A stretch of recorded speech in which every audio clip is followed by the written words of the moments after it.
of you have heard this story before, so I apologise. I'd lit a candle, I had the window open, I had the curtains drawn, you know, I was trying to get that really spiritual feeling.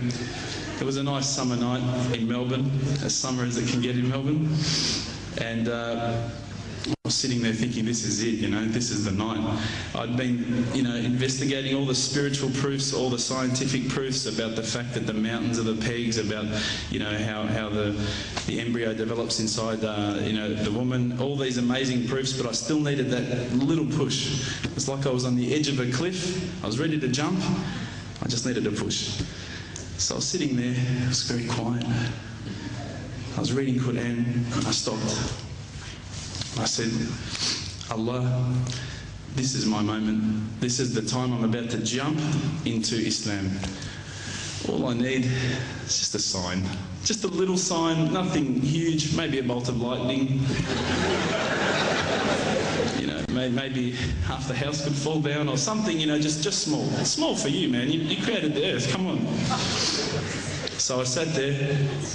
I was waiting for the candle to start lighting up to 4 metres high like in the movies. And I go, okay, go. And subhanAllah, nothing, absolutely nothing happened. I was really disappointed, to be honest. So I sat there and I said, Allah, this is your chance. I'm here. I'm not going nowhere. I'll give you another chance. Okay, maybe you were busy. You know, I know it's daytime over the other side of the world. There's a whole lot of stuff going on. Maybe this time it could just be like a car backfiring. You know, something small. All right, the half the house, the candle. Let's forget that. A bird could fart outside. I don't care. Just anything. So I said, okay, go.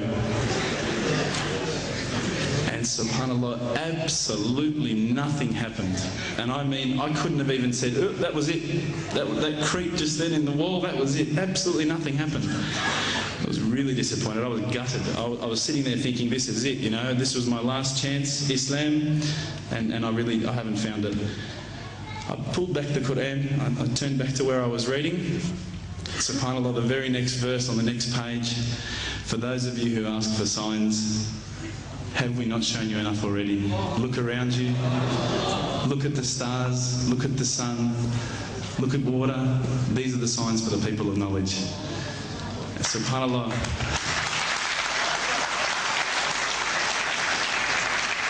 I threw the doona over my head and I pretended I was asleep. I was that scared because I couldn't believe how arrogant I'd been to want my own specific sign when all the signs had been there for me all along. The fact that we have this world, the fact that there is this creation, these are the signs for all of us. The next day I decided this is it, I'm becoming a Muslim. I'd been investigating Islam now for probably about 6 months, to be honest. I went in and I said to myself, this is it, I'm going to make shahada. I had no idea what I had to say, I had no idea what the words were. It was probably close to Isha prayer, so it would have been, you know, 7, 8 o'clock at night. I went in and I couldn't believe it. There was about 1,000 people at the mosque. I thought, subhanAllah, look at this religion. Look at how strong they are. It was the first night of Ramadan.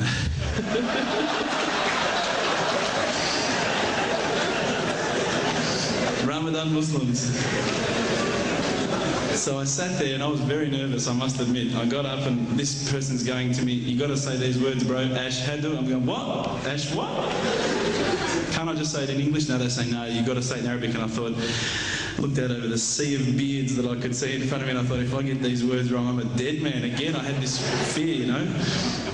And they were staring at me, and I don't know if you know this, but Australians can't stare. Lebanese people can stare. So I was sitting there, I was very scared. I got up, and subhanAllah, as soon as I started to say the words, all fear went out of my mind. It felt as though a shower was inside my head and someone had just turned on the cold tap. Felt like I'd been flushed clean. I said the words, and I wasn't expecting so many brothers to come up and yell, Takbir, Allahu Akbar, and start kissing me and hugging me. Now, I'd never been kissed by that many men in my life. But it was a beautiful day, I must admit. And that day was the day that I had more brothers than I could ever imagine, more sisters as well. But I guess since that day I've never looked back. My family, I think, initially were very worried that I was going to be, I guess, a little bit weird towards them. That they thought that I was going to break out the AK-47s and the grenades. But they realised, I think, soon that this religion was actually making me a better person. Prior to Islam, you're not going to believe it, I had a mohawk. I did. I had, I'm not going to show you any photos. I had army greens, I had the Metallica t-shirt, I had the cherry docs. I was shocking, right? I thought I looked great, but I looked terrible. And alhamdulillah, ever since then I look as good as I do now. No, don't laugh, please. But my parents were the first people to actually say to me once, which really amazed me. They said, my father actually asked me for the Quran recently, which I was really happy about. I always thought he'd be one of the hardest people to work on. But he said to me, ever since you've been a Muslim, you've been a better person. You're more reliable. I can count on you to come and pick me up if my car breaks down. Whereas before I'd gone, Dad, I was drinking last night. I don't know if it's still out of my system.